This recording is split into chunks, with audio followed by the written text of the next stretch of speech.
So obviously, you're taking this to help young men.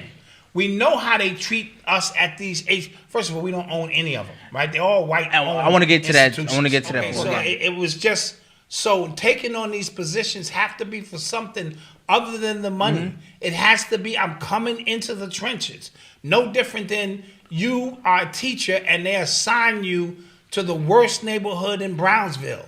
What do you think is going to take place, and what do you think them kids are going through? So when you step on them high school, building on them, you know what the territory or what it brings. But if you're saying I'm here to initiate change, then it's going to be some ups and some downs with that change. For you to get there and in 2 to 3 weeks, you already backing out because you don't like what you see, then you were not built for this position. And I say all of that to applaud the coaches who do take those jobs. Yeah. The ones who do need the money, but who are in the trenches doing the best that they can despite of those conditions, but they're just not famous. Yes. So I was going to say about HBCUs because I think Shelly M brought it up. Like, she said, which is it? Like, do white people own these HBCUs or do we got to make up our minds? Very true.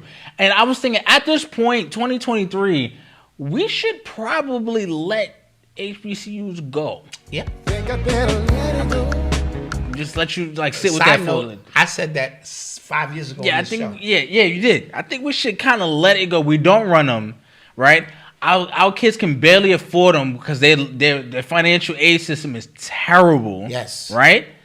I don't understand the need for them anymore. I just don't. You know what I'm saying? There's black people going to colleges all over the school to kind of call these historically black colleges. It's a farce. It's a farce, and then we get attached to these schools when they stealing money from us. They're using us for our labor, our genius. Anyway, I think we should kind of. I don't know. I feel like we are taking the brunt of something that's not our problem. I don't think because we just talked about white people are running these schools. They're the ones that are laundering money. You know what I'm saying? And see, that's the point I'm going to get to as well. When you bring in a high-profile coach, you bring a lot of eyes with you. Yeah. So the hustle that y'all had going, yeah, when nobody said nothing, you can underpay these coaches.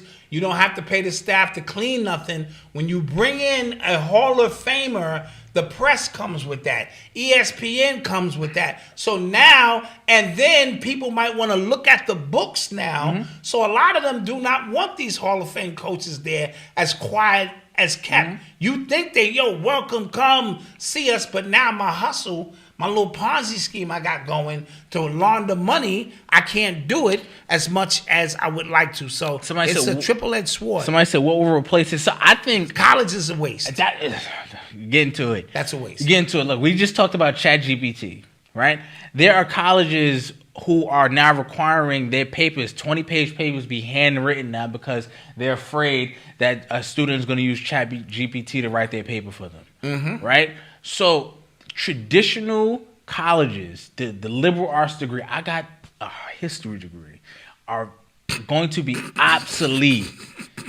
Okay, they're going to be obsolete sooner than later, and it's going to happen very, very fast. Like, if you don't have a skill now, if you don't have a specified area of study, you know what I'm saying now? Like, if you don't know how to code, if you don't know how to run ads, if you don't know how to market, if you don't know how to do video editing, if you don't know how to do something. You better know how to do something specialized going forward. Yeah. Because the average... They're going to get the automateds to do the average. Yeah. You're no longer needed. This is what useless eaters means. Remember, this is why the whole, let's reduce the Earth's population to the non-thinkers, the knuckle draggers, the elbow scrapers, the shoulder drudgers. And because somebody even said trades. Even now, they're trying to create robots to do a lot of these trades now as well. So it has to be something to where you know how to work these machines.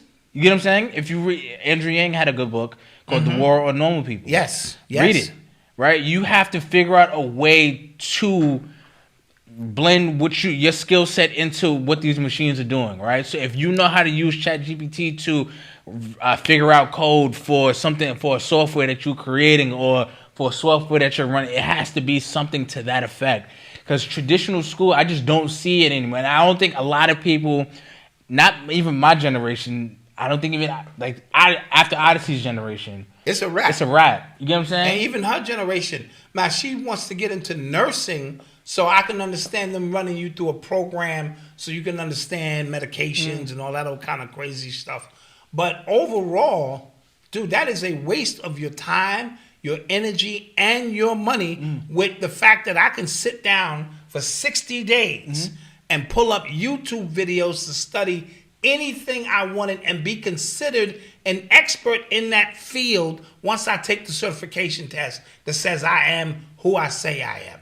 You understand my point? So this is coming to a world where only the strong will survive. I don't want to hear about the fact you can boogie and all that old crazy 80s shit and you this and that and you a rapper. They got automated. AI can rap now. Yeah. AI can write songs now. Listen, and this is where the great separation is coming through. And this is what I'm saying. You're going to have to make a quantum leap in your life to survive. They got the machines flipping the burgers now, right? Perfectly seasoned burgers get your order right every single time because they just show you a fucking video clip of you ordering that shit, sir. You know what I mean? So you're not needed. The machine don't need a cigarette break. The machine ain't gonna steal no money. Has no use for it. The machine can work long hours. Yeah, but the person who can program those. There you go. The person who can fix those. Now you're talking. Because there are gonna be problems. There are gonna be problems. Right? So I'm just simply saying, and I'm not discouraging people from going to college. I told you my main purpose was sending all three of my children. And Eli, if he wasn't disabled, he would have graduated before Odyssey. Was I needed them to get away from home. I needed them to do some growing up. I needed them to experience have some experiences, a series of experiences on their own. I needed them to be able to make decisions on their own. I needed them to become adults, understand credit, understand these. That's what I needed. And every single year, each one came home a little more mature, a little bit more wiser, a little bit more grown up. And now you got to go out and find your passion. What brings you passion? Because in the future, at the same time as we speaking about skills and non-skill set, it may just boil down to once they put everybody on the same money system, now you got to do what you do because you love it. Yeah. You make no more money than I do being a dope MC. Yeah. It's that you love being an MC, so that's what you do. You love doing architect, so that's what you do. You love being a gardener, so that's what you do. But in terms of it bringing you or you being put on a pedestal as some celebrity, all of that stuff is going out of the window. You can rap, so what? You can dribble a basketball. Who gives a shit? I'm coming to the game to be entertained. You love to play? Play. Oh, that was great. You received something from it because you love to do it. I received something from it. I love watching you do it. And everybody's in even exchange. But you're not going to make $300 million for playing basketball in the future. Yeah. I'm telling you now.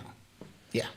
It's sad for you to have to accept that, but that's the truth. I also met the mother of my child, my fiance in college. You see what I'm saying? Yeah. So you got something out of it. You see what I'm saying? Yeah. And then we got Noble, and then Noble will have his children, and it all started because you went to college. Yeah? See? My history degree. Yep. What's your history degree? So a lot of times you show up at these places, and you don't know why. He said there is a place for college because we had a shortage of workers during the pandemic. Very true. So lawyers, I still think we need doctors. Listen, don't. We're not being literal. Linear minds thinking straight lines. Don't literally take that because there's always going to be a place for everything. But the out of the box thinkers know that they're not going to spend 4 years and $50,000 $50,000 to come out in debt to be a drummer or a DJ anyway. You know what I'm saying? So you don't need it the way you may have needed it 20 or 30 years ago to ensure, because 30 years ago, if you had listen, when my mother grew up, if you had a high school diploma, dude, that was huge. You finished high school? Because what? You know what I'm saying? Because that was big back then. Then it was the associate's degree. That means you stepped on the college campus, you looked around, you passed a few classes. Then they moved it up and they keep moving it up. But again, that was to make you worker bees. You know, you can come out and you can get a job. Come out with $80,000 in debt. You know what you need? You need a job. Yeah, you got to pay that off. You got to pay that off. And you immediately get off your spiritual course, your mission of what's going to bring you happiness and joy, because what supersedes that? Work. Man, I would do that, but I got to work. Man, I would follow my dreams too, but I got to work.